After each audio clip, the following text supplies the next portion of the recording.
pork and mucnee that we have on the menu today, people will drive like 2 hours because we don't cook it that often. It's an Asian dish that we cook a lot in Jamaica. It's not fast, it's not done in a wok. This is a stew. It's hearty, full of flavor. This is Soul Food, an American journey through the Chinese kitchen. I'm Gerald Tan, and right now I'm on the road with a food truck specializing in Chinese Jamaican cuisine. The star dish, pork and mucnee.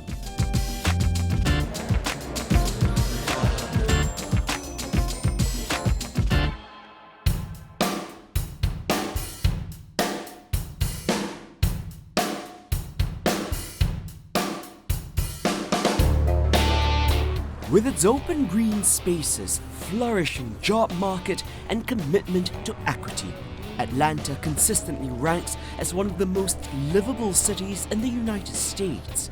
Since basking in the global spotlight in 1996 as host of the Centennial Summer Olympics, the southern metropolis continues to grow in population and diversity. Carrie and Michael DeMessa met here while attending college, both Jamaicans of Chinese descent who built a mobile business while honoring their heritage at the same time. Right now we're cooking a sauce for the escovitch fish, which is a fried whole red snapper. And we put a spicy onion sauce over it as we go. So next to it we're cooking chicken and dungu, which is shiitake mushrooms, cooked down with the chicken in a stew.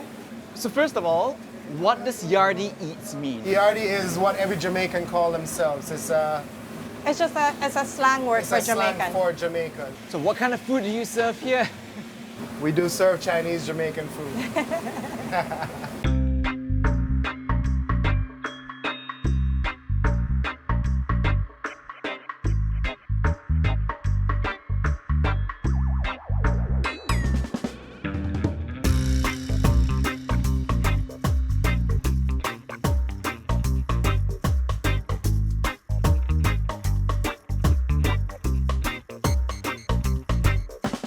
So there's a very big Chinese population in Jamaica. In the Caribbean and as a whole, actually, there is. And what's the Chinese Jamaican cuisine like? So it has, you know how they cut up the protein small, like the chicken small and stuff like that? That's one distinction from like a typical Jamaican dish. We also use like a lot of vegetables with our dishes. Just a lot of the local vegetables that we can find that they incorporated into the dishes and the spices as well. But I think a lot of the Chinese Jamaican food comes from when the Chinese came over and wasn't able to get all the spices and ingredients that they used back home. They were able to substitute some of the Jamaican ingredients to make it taste or as close as possible to back home. We do like a lot of jerk food because even though we are Chinese Jamaican, we're still Jamaican at the bottom of it all. So like jerk is just natural to us to eat, you know? So you can't have a Jamaican food truck without jerk food. Jerk is a cornerstone of Jamaican cooking. Meat is seasoned in an aromatic blend of herbs and spices, punctuated by fiery heat from Scotch bonnet peppers, then grilled to smoky, crispy perfection. Many recipes for jerk marinades these days call for 5-spice powder and soy sauce, a consequence of the Chinese in Jamaica.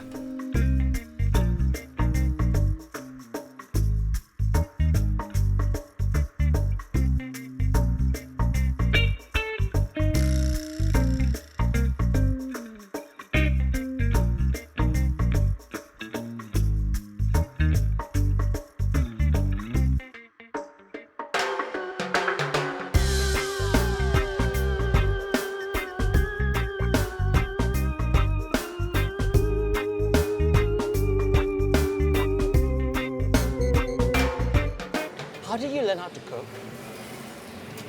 I mean, you're Chinese, how can you not learn how to cook, you know?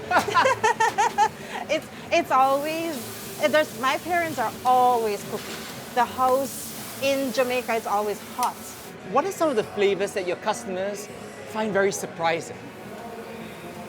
The pepper, because we use the Scotch bonnet pepper, the habanero, in our food. We don't use like jalapenos or bird peppers. And then also like the pork and mucnee that we have on the menu today.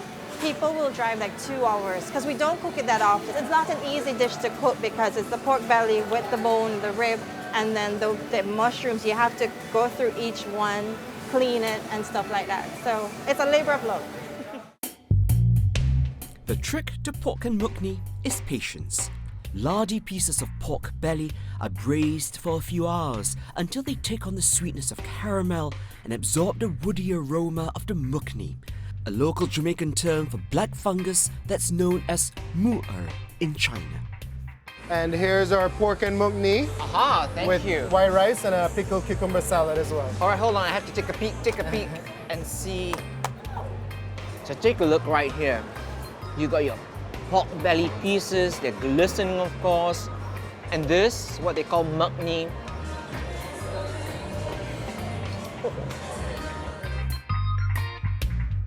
What inspired the idea for this food truck? I'm taking that one. Yeah. We used to own a towing company for about 20 years. And then the COVID happened. There was nobody moving around on the road. So we finally got a chance to stop and breathe. We were just tired and we had young kids and stuff. So we're like, it's time to get out. Then we wanted to get into the food industry, so I started watching ways how to build a food truck. And I literally built this truck with my 2 hands from scratch. So many people are enamored of the idea of owning their own food truck.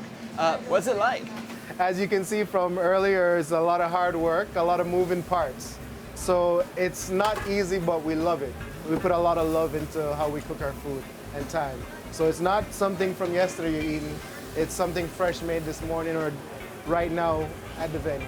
It's something that we do together. We do it with our family, and we make people happy and we see them smile at the end of the day.